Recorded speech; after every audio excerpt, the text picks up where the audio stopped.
ನಮಸ್ಕಾರ ಗೆಳೆಯರೇ, ದಿವ್ಯಾರೂಪ ಚಾನಲಿಂದ ದಿವ್ಯಾನಂದ ಮೂರ್ತಿ ಮಾತಾಡ್ತಾ ಇದ್ದೀನಿ. ನಾವೊಂದೊಂದು ಸಾರಿ ಯಾವುದೇ ಸಮಸ್ಯೆನ ಪರಿಹಾರ ಮಾಡುವಾಗ ಅದರ ಸ್ವರೂಪ ಏನು ಅಂತ ಅರ್ಥ ಮಾಡಿಕೊಳ್ಳದೆ ವ್ಯರ್ಥವಾಗಿ ಶಕ್ತಿನ ಖರ್ಚು ಮಾಡ್ತಾ ಇರ್ತೀವಿ. ಅದಕ್ಕೊಂದು ಸಣ್ಣ ಉದಾಹರಣೆಯನ್ನು ಹೇಳ್ತೇನೆ. ಒಮ್ಮೆ ಅಪ್ಪ ಮಗ ಇಬ್ಬರು ಸೇರಿಕೊಂಡು ಒಂದು ಕರುವನ್ನು ಕೊಟ್ಟಿಗೆಗೆ ಸಾಗಿಸೋಕ್ಕೆ ಪ್ರಯತ್ನ ಪಡ್ತಾ ಇರ್ತಾರೆ. ಅಪ್ಪ ಮುಂದ್ಗಡೆಯಿಂದ ಹಗ್ಗ ಕಟ್ಟಿ ಕರುನ ಎಳಿತಾ ಇರ್ತಾನೆ, ಹಿಂದ್ಗಡೆಯಿಂದ ಮಗ ತಳ್ತಾ ಇರ್ತಾನೆ.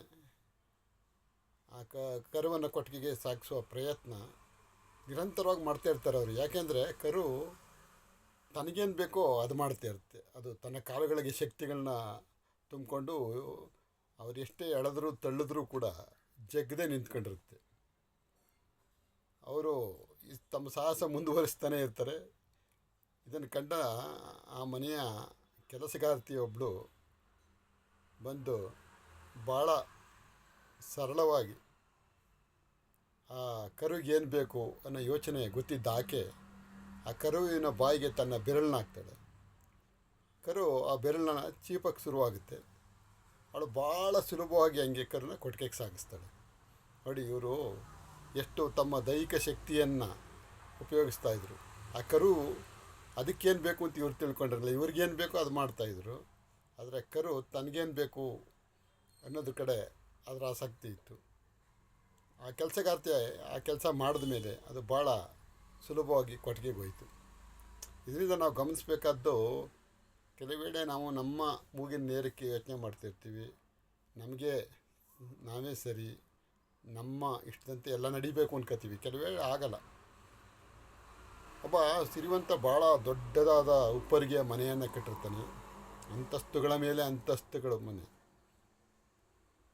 ಒಂದಿನ ಆ ಕಟ್ಟಡ ನಡೀತಾ ಇರುವಾಗ ಒಂದು 7-8 ಮಹಡಿಗಳ ಆಗಿರ್ತವೆ.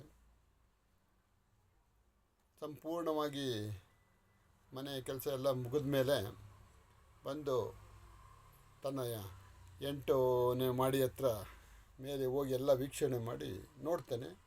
ಅವನ ಮನೆಯ ಪಕ್ಕ ಒಂದು ಪುಟ್ಟದಾದ ಗುಡಿಸಲಿರುತ್ತೆ.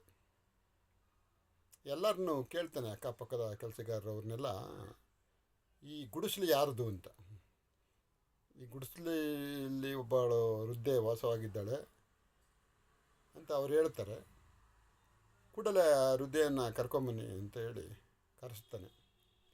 ಆ ವೃದ್ಧೆ ಬಂದಾಗ ಈ ಸಿರಿವಂತ ಕೇಳ್ತಾನೆ, ನನ್ನ ಈ ಅದ್ಭುತ ಮನೆಯ ಪಕ್ಕದಲ್ಲಿ ನಿನ್ನ ಗುಡಿಸಲಿರೋದು ನನ್ನ ಮನೆಗೆ ಧಕ್ಕೆ ತರುತ್ತೆ.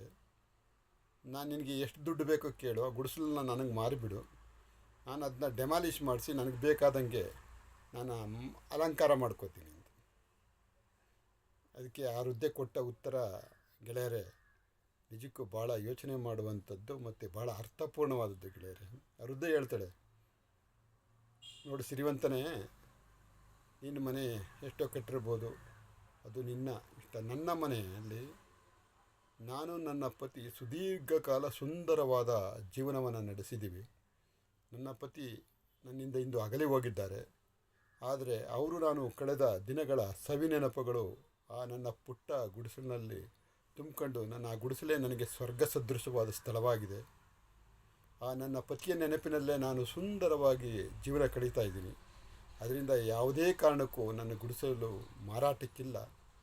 ನೀನು ಕೊಡುವ ಎಷ್ಟೇ ಕಾಸು ನನಗೆ ಕವಡೆ ಕಾಸಿಗೆ ಸಮಾನ. ಅದರಿಂದ ದಯಮಾಡಿ ಆ ಯೋಚನೆಯನ್ನು ಬಿಟ್ಬಿಡು. ಏನು ಪ್ರಯತ್ನ ಮಾಡೋದು ನನ್ನ ಗುಡಿಸಲು ಸಿಗಲ್ಲ. ಅದು ನನಗೆ ಸ್ವರ್ಗ ಸದೃಶವಾದ ಸ್ಥಳ. ಅದರಿಂದ ನೆಮ್ಮದಿಯಾಗಿ, ಶಾಂತಿಯಾಗಿ, ಸುಂದರವಾಗಿ, ಚೇತೋಹಾರಿಯಾಗಿ ನಾನು ಬದುಕ್ತಾ ಇದ್ದೀನಿ ಅಂತ ಹೇಳ್ತಾಳೆ. ಜೊತೆಗೆ ಮತ್ತೊಂದು ಮಾತು ಹೇಳ್ತಾಳೆ ಆಕೆ, ನಾನು ಸಣ್ಣ ಗುಡಿಸಿನಲ್ಲಿದ್ದು ಸಂತೋಷವಾಗಿದ್ದೀನಿ. ನೀನು ಇಷ್ಟು ಎತ್ತರದ ಮನೆಯನ್ನು ಕಟ್ಟಿದೀಯ, ಇಷ್ಟೆಲ್ಲ ಸಿರಿವಂತಿಕೆ ಹೊಂದಿದ್ದೀನಿ ಅಂತೀಯ. ನಿನ್ನ ಮನಸ್ಸನ್ನು ಬದಲಾಯಿಸ್ಕೊ, ಆಗ ನೀನು ನೆಮ್ಮದಿ ಕಾಣ್ತೀಯ, ಸಂತೋಷ ಕಾಣ್ತೀಯ ಅಂತ ಆ ವೃದ್ಧೆ ಆ ಸಿರಿವಂತನಿಗೆ ಹೇಳ್ತಾಳೆ. ಸಿರಿವಂತನಿಗೆ ಜ್ಞಾನೋದಯ ಆಯಿತೋ ಬಿಡ್ತೋ ಬೇರೆ ಪ್ರಶ್ನೆ.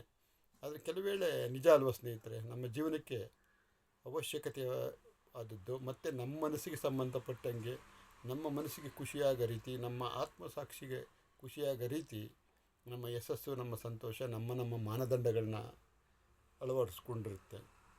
ಬೇರೆಯವರ ದೃಷ್ಟಿಕೋನದಿಂದ ನಾವು ಅದನ್ನು ನೋಡಬೇಕು. ಕೆಲವು ವೇಳೆ ನಾವು ಅವರ ದೃಷ್ಟಿಕೋನ ಹೇಗಿದೆ ಅನ್ನೋ ತಿಳ್ಕೊಳ್ಳುವಂಥ ಪ್ರಯತ್ನ ಮಾಡಬೇಕು. ಬರೀ ನಮ್ಮದೇ ದೃಷ್ಟಿಕೋನದಿಂದ ಯಾವುದನ್ನು ಅಳೆಯದೆ ಬೇರೆಯವರ ಮನಸ್ಥಿತಿಯ ಆಧಾರದ ಮೇಲೆ ಅದನ್ನು ನಾವು ಅಳೆದಾಗ, ಅವರ ಯೋಚನೆಗಳಿಗೂ ನಾವು ಬೆಲೆ ಕೊಟ್ಟಾಗ, ಪರಸ್ಪರ ಅರಿತು ಬಾಳಿದಾಗ ಜೀವನ ಭಾಳ ಸುಂದರವಾಗಿ, ಅದ್ಭುತವಾಗಿ ಮಾರ್ಪಾಡಾಗುತ್ತೆ. ಇಂಥ ವಿಚಾರಗಳನ್ನು ನಾವು ಈ ವಿಡಿಯೋದಲ್ಲಿ ನಿರಂತರವಾಗಿ ನಿಮ್ಮೊಂದಿಗೆ ಹಂಚಿಕೊಳ್ಳುವ ಪ್ರಯತ್ನ ಯಶಸ್ವಿಯಾಗಿ ಸಾಗಲು ದಯವಿಟ್ಟು ನನ್ನ ದಿವ್ಯಾರೂಪ ಚಾನಲನ್ನು ನೀವು ಸಬ್ಸ್ಕ್ರೈಬ್ ಮಾಡ್ಕೋಬೇಕು. ನನಗೆ ನಿಮ್ಮೆಲ್ಲರ ಪ್ರೋತ್ಸಾಹ ಕೊಡಬೇಕು ಅಂತ ನಿಮ್ಮಲ್ಲಿ ಅತ್ಯಂತ ವಿನಯಪೂರ್ವಕವಾಗಿ ನಾನು ಪ್ರಾರ್ಥನೆ ಮಾಡ್ಕೋತಾ ಇದ್ದೀನಿ ಗೆಳೆಯರೆ. ಈ ಕೂಡಲೇ ದಿವ್ಯಾರೂಪ ಚಾನಲ್ ಸಬ್ಸ್ಕ್ರೈಬ್ ಮಾಡಿಕೊಡಿ. ಮುಂದೆ ಸಣ್ಣ ಪುಟ್ಟ ಇಂಥ ಅರ್ಥಪೂರ್ಣ ವಿಚಾರಗಳನ್ನು ನಿಮ್ಮೊಂದಿಗೆ ಸದಾ ಹಂಚಿಕೊಳ್ಳುವ ಪ್ರಯತ್ನ ಮಾಡ್ತೀನಿ ಗೆಳೆಯರೆ. ನಮಸ್ಕಾರಗಳು.